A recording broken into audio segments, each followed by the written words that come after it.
If you're working hard in the gym and not getting strong, you're probably making one of these mistakes.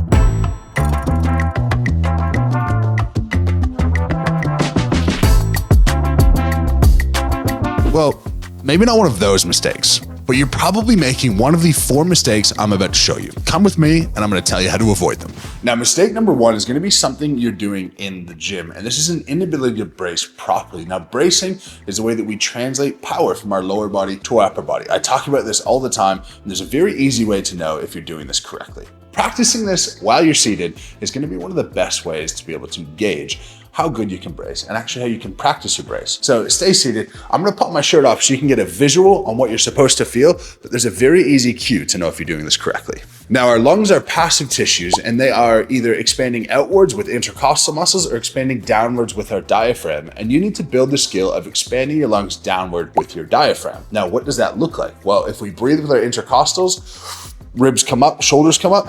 If we breathe with our diaphragm, our stomach goes out and in. It has to be one of those two. Those are the only options. And if you want to lift effectively, you have to be breathing into your stomach. Now, why do you practice this while you're sitting down? Well, because that puts you in a slight posterior pelvic tilt, and that opens up your back. And that's because we want to achieve 360 degrees of pressure. If I stand up to show you what I'm talking about, whenever I'm going to deadlift or go to squat, well, the first thing I want to do is breathe, push out my stomach in all directions. So not only do I push forward, but I also posteriorly tilt my hips slightly to open up my back. And then breathing looks like this. And now I can almost feel a distraction pressure in my back. If you do this effectively, not only will you be safe and healthy with your low back, you will get more from your intra-abdominal bracing, you will get more core strength, but most importantly, you're gonna be able to translate the power from your legs to your upper body better. And ironically, one of the best things you could do to get better at overhead pressing is improve your squat, improve your core bracing, and use those leg strength gains to translate to your overhead press. Now, problem number 2 is gonna take us to the bedroom, but I'll put my shirt back on for that. Now, of course, I'm talking about your ability to recover, and in that, the number 1 thing you can do is sleep effectively. Now, I have my phone in my hand because this bed is much more interesting under the sheets than over them. And the reason I say that is because I have this system here. Now, this is not a branded post in any way, but this is called 8 Sleep. And what this does is multiple things. First of all, it controls the temperature of the bed, and it actually modifies the temperature based on how you're sleeping. It comes out then with a sleep report, which will pop on screen. And there was one night this week that I chose to drink. I had 3 drinks, smoked a bit of weed, and you can see the effect that that had on my sleep score based on resting heart rate, sleep stages, heart rate variability, and a variety of other factors. Now, not only that, but if I get into bed and it detects that I need a change to improve my sleep, well, it's entirely possible that it takes me from this flat position and it, through AI, automatically adjusts my body. It can pull my head up, it can bring my feet up, and it changes the angle based on how I'm sleeping. Now, why is this important? Because with strength, we're training our sympathetic nervous system, and that nervous system needs recovery. The only time you really recover that well is when you sleep, and that is your REM stage of sleep. That's the brain recovery. The deep sleep recovers your body, REM sleep recovers your mind, and the 8 Sleep helps me get both. I have one other sleep tool that helps me in my preparation to go to bed, and we're gonna have to go back downstairs to check that out. Now, what I do to prepare for sleep is I go under this red light for 15 minutes. There's a sleep setting on this which helps considerably. I can't get under it and turn it on because it will fry the camera, but this one in particular has wavelengths that will go through my skull and allow my brain to recover and my brain to get ready for sleep.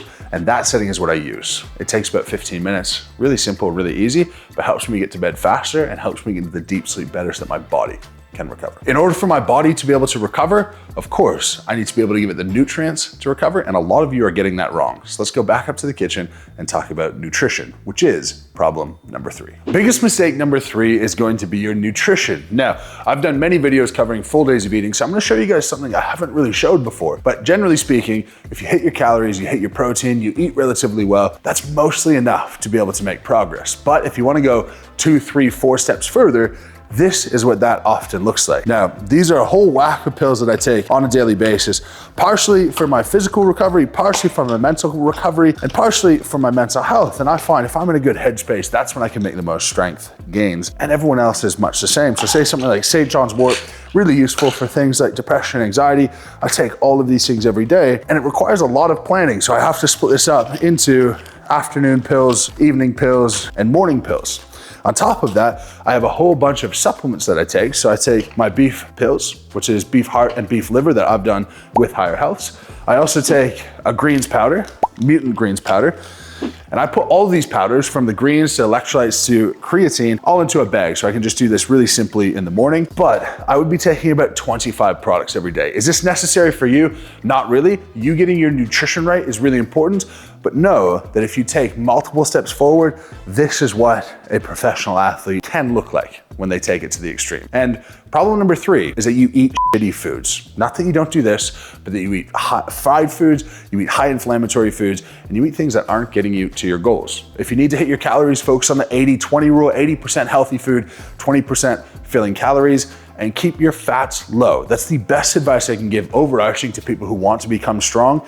Carbohydrates help with your fuel, and they're also protein sparing. Protein builds your muscle, and fats are extra calories that do things like help your joints and help you stay healthy, help your hair, help your skin, all of these great health effects, including your heart health, but they're not actually gonna contribute all that much if you're, say, eating saturated fats, fried foods. Now, one of the pills that I do take is fish oil, and these guys in here are my fish oils, but that's really my biggest focus, is keep fat down, eat my fish oils, because good fat is hard to find. Problem number 3, don't eat like a child.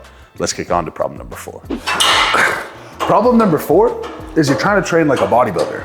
Now, bodybuilders train muscles. Strength athletes train movements. Forget about your biceps, your lats, your delts, and start thinking about your bent over rows, your deadlifts, your squats, your overhead presses. Well, the difference is that you actually shouldn't feel like your muscles are going to exhaustion all that often. You should feel like your nervous system recruitment is going to exhaustion. And after a really hard and difficult training session, you shouldn't feel like your body is tired. You shouldn't feel like your muscles can't move or that they're cramping. You should feel like your brain is tired, like your joints are a bit sore, like your body has taken everything it can handle and you just want to go have a lie down. Not because your muscles are sore, but because your brain is sore. That is problem number 4. Stop training like a bodybuilder and start getting strong. Building strength really is as easy as following those 4 steps. With number 1 in learning how to brace, what you're gonna do is practice every single day, sitting in your chair and breathing into your stomach. Every time you do squats and deadlifts, you should try to focus and solely focus on your breathing and bracing, at least until you get to your top sets, and then you can choose your most effective cue after that. For number 2, choose a sleep routine that's going to be consistent. If you're a college student or a shift worker, don't have the goal of going to bed at the same time every day. It's just not going to happen. But maybe you could have the goal for sleeping the same amount of time every day. Whatever you can do that's going to be sustainable and consistent is going to get you much further than some perfect routine that you can accomplish for a week at a time. With number 3 in your nutrition, do not overcomplicate things. If you're losing weight, you're not eating enough. And if you're gaining weight, you're eating too much. Now, tailor that to your goals, but have the scale tell you how many calories you should be eating. When we talk about slow and fast metabolisms, we're talking about a difference of a few hundred calories a day. We are not talking about a 200-pound man who burns 4,500 calories and another who burns 1,000 calories at rest. It just doesn't exist that way. Sometimes people are just more active, but follow the scale and first hit your calories. Then make sure you hit 1 gram of protein per pound of body weight, and then fill lots of the calories with high quality carbohydrates, and then do the rest with good sourced fats. Avoid trans fats, try to get your omega-3s in, omega-6s in, but limit fats as much as possible because protein and carbs are going to be the basis of your progress. And tip number 4, when it comes to your training, train like a strength athlete if you want to get strong. You're going to have to forego some sort of aesthetic gains to be able to have your strength gains. To attune your nervous system to do what it needs to do, you're going to have to forego some level of muscular failure. And unfortunately, recognize that all of your favorite strength athletes are kind of fat. I wish I wasn't, but I am for now. And if you're Larry Wheels and you're shredded and you're strong, f*** you, Larry. I don't know why you're that way.